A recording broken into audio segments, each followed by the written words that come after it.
Welcome to today's episode of the Complete Breakdown, where we do a complete breakdown of a certain deck and see if we can answer the all-important question. Should I invest in the deck? Should I buy the deck? Is it even worth it to spend all this money on shiny cardboard? Shut up and take my money! Today's deck is going to be Dark Magicians. Now, we broke this down into 5 all-important categories, okay? Cost. We have, is it competitive?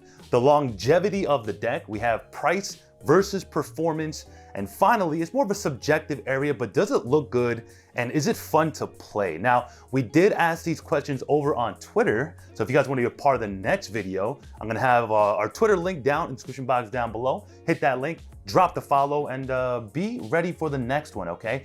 If you guys like content like this, make sure to subscribe, like, and comment down below what deck you want me to do a complete breakdown on next, and I'll pick that deck and start working on it right away. And if you guys want to support us any further, head over to the merch page where you can pick up some really dope playmats, field centers, stickers, and some cute pins, all right? I'm a big guy, but I love pins. What can I say? All right, now let's get straight into the video. Now, when we're talking about the cost of Dark Magicians is a deck where the cost is high, really high, and impossibly high. Now, all the prices that you guys see on the screen, I'll have it with and without staples, because I think if you already have the staples, then you can just invest straight into the deck or the core of the deck. If this is your first deck ever and you want to buy everything including the staples, I'll have the deck list ready and up for you on the screen right now. And if you guys want to buy any of these cards, make sure to use our TCG Player affiliate code down in the box down below as well. Now, I broke down the cost segment into 3 subcategories, one being low rarity or budget. We have our normal people deck, and then we have like our pockets are too deep, I don't know what to do with my money, max rarity category. Now, in terms of low, like the low rarity or budget option without staples, you're still looking at a whopping $200 to $250. Now, you have really expensive cards in the deck like Magician Souls, Soul Servant.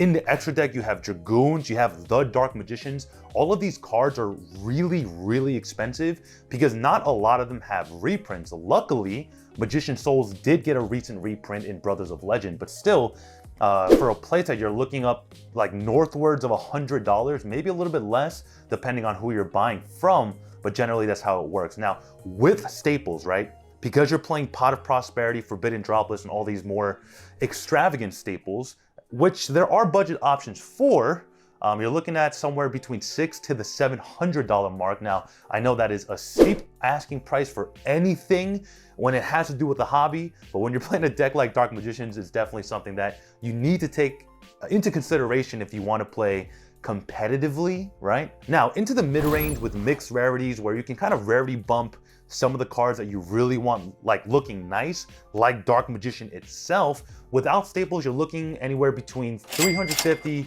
to $500, depending on the cards that you are rarity bumping. Now, albeit there's not a lot of cards you could rarity bump in the Dark Magician deck because they only have a singular print and a singular rarity, it's pretty difficult. Now, with staples, you're looking at anywhere from $800 to $1,000. Now, that is a lot of money for shiny cardboard. But when you have an addiction, I mean, when you enjoy a hobby, sometimes you do tend to put a little bit more money into it than you normally would.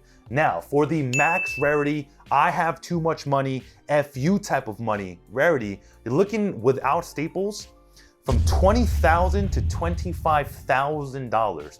The reason being is Dark Magicians, the DDS print, is one of the most expensive cards in the game. Now, if you want someone, you know, somewhere with like mint, near mint, it doesn't necessarily have to be like a PSA 10.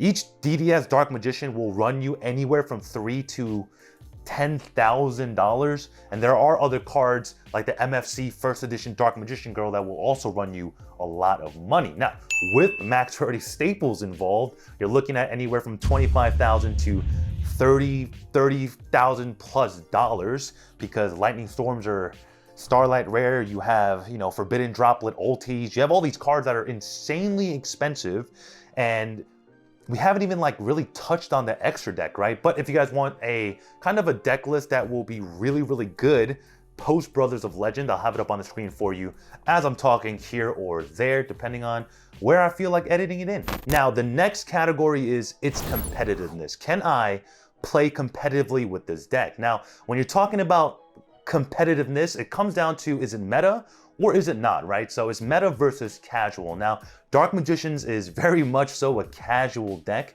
If anyone tells you it's a meta deck, they're probably smoking a little something, and I want what they're smoking, okay? Now, what tier is it? Because casuals and metas both have tiers. Now, within the casual line of space, I would say it's about like a tier 1.5 deck. And if you're up against meta, or if you want to, for some reason, put it into the meta category, you're looking at like maybe tier 2, borderline rogue almost. And it, you can win here and there because the new cards that are coming out in Battles of Chaos are insanely powerful, which I truly believe will solidify this deck as a tier 2 deck.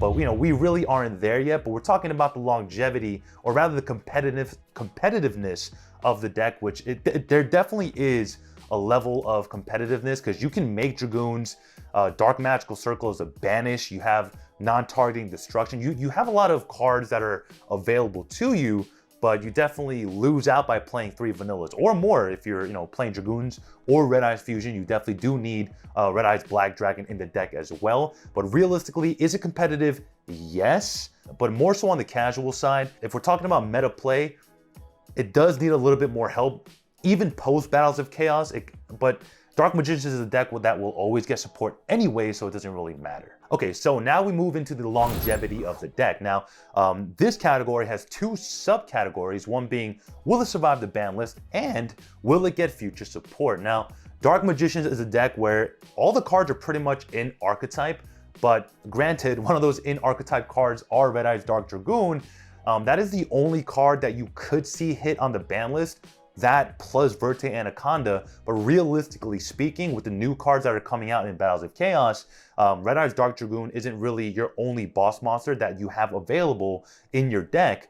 There are other cards like the new Ritual, the new fusion monster that's coming out, and the Dark Magicians is still one hell of a card that does net you net advantage when it does leave the field, which is always really nice. Now, when we move over to, will this archetype get more support? Now, Dark Magicians is Konami's baby.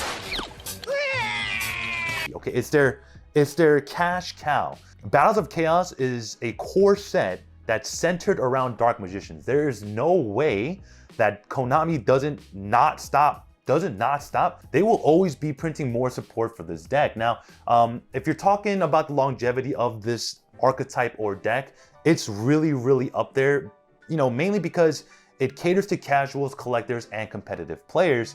So you don't have to really worry about the longevity when it comes to the ban list nor future support. Now, I kind of want to talk about its price versus performance. Now, for the money that you're putting into the deck, how much performance are you getting out of the deck? Now, a lot of the comparisons we can make are decks like Virtual World or Tri-Brigade, where you can buy these decks for about $150, extra deck and side deck included, and they can be very meta competitive. Now, for Dark Magicians, even on its lowest end, you're spending northwards of $200, and you have to be you really have to be honest with yourself in the sense that you need to understand that it's not the most competitive deck, but it performs decently, right? Like, if we're looking at a scale between 1 to 10, it's definitely a 5.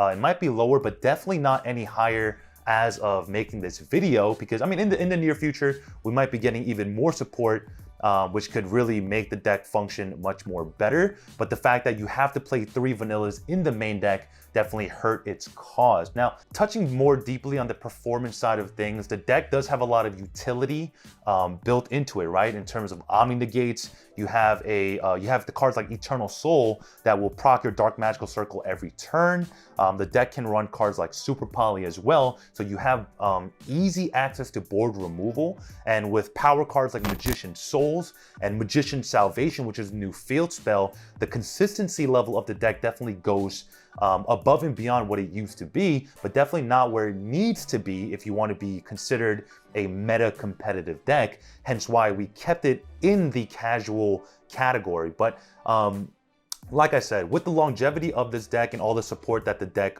will end up getting in the near future, the price per performance might make more sense down the road, but as of right now, if you really want to buy this deck, right? If you really want to throw money at it, like I said, you have to be honest with yourself. You know, you're not going to be winning a lot. I mean, you'll definitely be winning like out of 10 games, maybe 3 to 5 games, which is still pretty decent if you want to have fun. But if you're looking to maybe take it to a YCS or take it to a regionals or anywhere above the locals level, you might want to rethink your deck investment. And now onto the final category. This category, like I said, is really subjective. Does it look good? And how does it play? Like, is the play style, is it fun to play right now? Like I said, this is very subjective, but at the end of the day, I've played enough decks where I can kind of give you some insight on whether you should really be spending all this money on this deck. Now, to me, subjectively, the artwork is really nice because it is based off of a humanoid archetype. They're mostly people and souls of people and people with big purple robes and rods. Now, if you are into that type of stuff, the artwork has been worked on a lot by Konami. Granted that, you know, this is probably one of the best archetypes that does sell product. They do definitely put a lot of work into it right now. In terms of, is it fun to play? Dark Magicians was a deck that when I first came back into the game, that was a deck that I picked up, and I wish someone made a video on it just like this one, but there wasn't. So we spent a lot of money on the deck, and I did have a lot of fun playing at home, but definitely taking it to even locals was very daunting because I was getting my butt slapped left and freaking right. But if you're playing at home with your friends, or if you're playing with the homies and you guys want to do like an anime style Dark Magician versus Blue Eyes type of situation, it definitely works and it's definitely very, very fun to play. But like I said, and I don't know how many times I can reiterate myself, but you need to be honest with yourself when you're buying, you know, a deck like this one. All right, guys, I hope you guys enjoyed today's episode of the Complete Breakdown. If there is a deck that you want me to cover, let me know in the comment section down below. And if you enjoyed today's video and you made it to the end, make sure to hit that subscribe button and the like button and the notification button to know when the next Complete Breakdown is out. All right, guys, so I don't want to waste any more of your time. I love you so freaking much. I'll catch you in the next one. This is Susu from HeadtoHead Manos, signing out.